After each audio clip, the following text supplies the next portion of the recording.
The press briefing had started like any other. Reporters shuffled their notes, microphones were adjusted, and the familiar hum of media chatter filled the air. Karoline Leavitt stood behind the podium, poised and confident. Each question thrown her way was met with a calm, professional response. Her words were sharp, clear, and measured, evidence of someone who had done this before and wasn't easily shaken. For the first 15 minutes, everything was routine. Questions about policy, public concerns, and the usual political back and forth. The atmosphere in the room was steady, expectant, but beneath it something felt different. Something was coming. And then it happened. A voice cut through the room like a blade, sharper than the rest, laced with condescension. "Miss Leavitt," the reporter's tone was deliberate, almost rehearsed. "With all due respect, don't you think that at just 27 years old you're a little inexperienced for a role of this magnitude? The American people need stability, someone they can rely on. Isn't this a seat better suited for someone with more experience?" Silence. It wasn't just a question. It was an attack, disguised as curiosity. The reporters knew it. Karoline knew it. The young journalist leaned back in his chair, his smirk widening as he casually tapped his pen against the table, waiting, expecting her to struggle with an answer. A few reporters exchanged knowing glances. This was it, the moment they were waiting for, a slip-up, a hesitation, a sign that Karoline wasn't ready for this stage. For a split second, her composure flickered. Just a second. Then, just as quickly, she steadied herself. She didn't respond immediately. Instead, she let the silence stretch. The room tensed. And then another voice broke through the air. A voice that didn't just demand attention, it commanded it. "Is that what we're doing now?" The words rolled across the room, calm yet cutting, a slow, deliberate pause. Then Donald Trump leaned into the microphone. "We're questioning people. Because they're young? Really? That's where we're at now?" The reporter flinched. The smirk gone. Trump exhaled, shaking his head, amused. "You people never stop, do you?" A few chuckles from the back of the room. A couple of reporters exchanged uneasy glances. Trump straightened his tie, his expression shifting from amused to serious in an instant. "Let me ask you something," he continued, his voice sharp now. "You ever question the guys who've been in Washington for 30, 40 years? The ones who sit in their fancy chairs, make speeches, and never actually fix anything?" The reporter hesitated. Trump smirked. No, you don't, do you? You never do. Because in your world, experience isn't about results. It's about how long someone's been warming a seat in government. And that's the problem, isn't it?" The room was dead silent now. Even reporters who had come in ready to challenge him were now just watching, listening. "Karoline here? She's 27. And you know what? That's not a weakness. That's an advantage." The reporter scoffed, trying to regain control. "Mr. President, experience does matter. The American people deserve leaders who—" Trump waved him off dismissively. "Oh, spare me. Experience? You mean the kind of experience that gives us endless wars, skyrocketing debt? The kind that lets career politicians sit around for decades making speeches while the American people suffer?" He leaned forward again, his eyes locked onto the journalist. "You want to talk about leadership? Leadership isn't about sitting in an office for 40 years. It's about action. And Karoline here? She's done more in her career than most of these so-called seasoned politicians you love so much." The journalist tried again, but his voice wasn't as steady this time.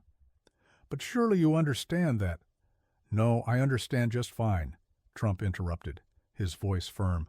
"I understand that people like you don't actually care about experience. What you care about is control.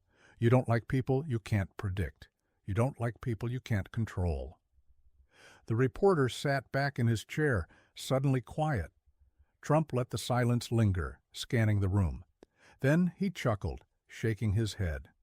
"You guys are unbelievable. You don't question the experienced politicians who've failed this country for decades, But the moment someone new, someone who actually wants to shake things up, steps in, suddenly you care about experience? Give me a break. The room shifted. Some of the other reporters were nodding. Whether they agreed or just respected the argument, it didn't matter. The tide was turning. Trump wasn't done. You know, I love history. You ever hear of Alexander the Great? Conquered most of the known world at 20. Teddy Roosevelt? He was already reforming politics in his 20s. You know what made them great? It wasn't experience. It was drive. It was vision. It was the ability to get things done. His eyes flicked back to the reporter. Karoline here? She's got that, and that's why you don't like her. Silence. A few low murmurs. The tension in the room had completely flipped. Karoline sat motionless, watching the exchange unfold. She didn't need to say a word. Trump was fighting the battle for her, and he was winning. The reporter shifted in his seat, his earlier smugness replaced with quiet frustration. He tried again. But, Mr. President, surely you can agree that leadership requires— Leadership? Trump cut him off, shaking his head. Leadership isn't about how long you've been in office. It's about what you do while you're there. And if you're asking me if I'd rather have fresh, bold ideas over decades of the same tired failures, the answer is easy. 1,000 times yes. The room shifted again. The murmurs grew. Even the journalists who had come in expecting another routine press conference were now glued to the moment. The fight was over. Trump leaned back, flashing his signature smirk.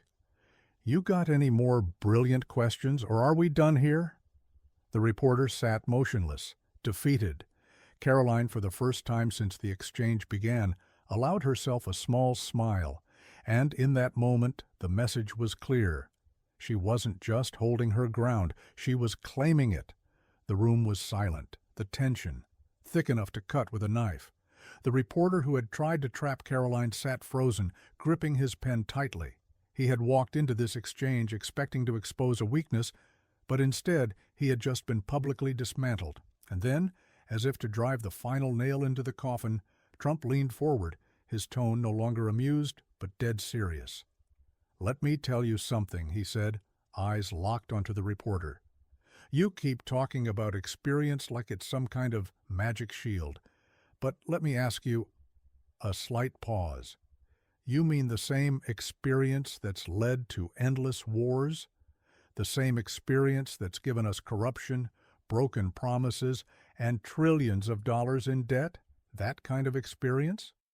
The reporter shifted in his seat, but he didn't respond. Trump smirked. Yeah, that's what I thought. The room reacted. Some reporters whispered amongst themselves. Others simply watched, too stunned to speak. A few even nodded, their expressions betraying the fact that, whether they liked Trump or not, they knew he wasn't wrong. Trump didn't let up. You want to know what's wrong with Washington? It's not that we have too many young leaders, it's that we have too many old ones who've been failing for decades. Career politicians who sit around talking a big game, making the same tired speeches, while the American people suffer. The crowd stayed silent, hanging on every word. Trump gestured toward the journalist. You never question them, do you? You never ask the ones who've been in office for 30, 40 years why they haven't gotten anything done. You never ask them what they were doing while this country spiraled deeper into chaos. Silence. No, you only ask that when someone new comes in, someone you can't control, someone like Karoline. The journalist opened his mouth to speak, but no words came out. Trump leaned back, folding his arms. See, that's the problem with people like you, he continued, his tone cutting through the silence like a knife. You pretend to care about experience, but really what you care about is keeping things the way they are. You don't like change. You don't like people who actually want to shake up the system. He turned slightly, glancing at the rest of the press. And let me tell you, change is coming, whether you like it or not. The murmurs in the room grew louder. The reporter, visibly uncomfortable now, tried one last time to regain control. Mr. President, you can't compare modern politics to the past. Leadership today is much more complex. Trump raised a finger, silencing him effortlessly. Oh, stop, that's your excuse? That's your best argument? A brief pause. Teddy Roosevelt was in his 20s when he started reforming government. Alexander the Great? He was conquering the known world at 20. And here's Karoline, stepping into the fire, standing up to the corruption, and doing more in her career than most of you will do in a lifetime. Trump turned back to Karoline now, gesturing toward her. And that's why you don't like her, isn't it? It's not about age. It's not about experience. It's about the fact that she's not one of you. The tension snapped. The reporter sat back in his chair, looking completely defeated. His earlier smugness? Gone. The other reporters knew it too. Some of them even looked impressed. Trump exhaled, shaking his head. So let's get something straight. Leadership isn't about how many years you've been sitting in an office. It's about results. It's about action. It's about whether or not you have the guts to actually do something. He turned back to Karoline, nodding toward her. And trust me, Karoline here, she's got more guts than half the politicians in Washington put together. The room buzzed with energy now. Some reporters were quietly clapping, almost instinctively, before catching themselves. Others simply sat there, stunned, taking it all in. Trump smirked, satisfied. The fight was over. But Karoline wasn't done yet. For the first time since the exchange began, she finally spoke. Her voice was calm, strong, unwavering. Mr. President, I appreciate your words, but I want to make one thing very clear. I'm not here because of my age. I'm not here because I'm young. I'm here because I've proven that I can do the job. The American people know that. And that's all that matters. Trump nodded, a faint smile on his face. Karoline looked out at the room, making sure every reporter could see that she wasn't rattled. I didn't come here to play by Washington's rules. I came here to change them. And no matter how many times people like you try to question my place here, I'll still be standing. Because this isn't about me. It's about the people I represent. Silence. Then, slowly, applause. It started with just a few people, then more and more. Even those who had walked into the room expecting to tear her down, they couldn't help but acknowledge what had just happened. She didn't just hold her ground, she claimed it. Trump, watching the moment unfold, gave a small nod of approval. He leaned into the mic one last time, his tone lighter now. You know, I was going to say you didn't need me to fight your battles, but I think you just proved that yourself. Karoline smiled. Trump smirked, leaning back. All right, that was fun. Who's next? The room erupted into laughter. Even some of Trump's most vocal critics had to admit that was a moment. And as the press briefing wrapped up, one thing was certain. Karoline Leavitt wasn't just another young politician. She was a force to be reckoned with. The screen fades to black, but the message stays clear. Then the final words appear.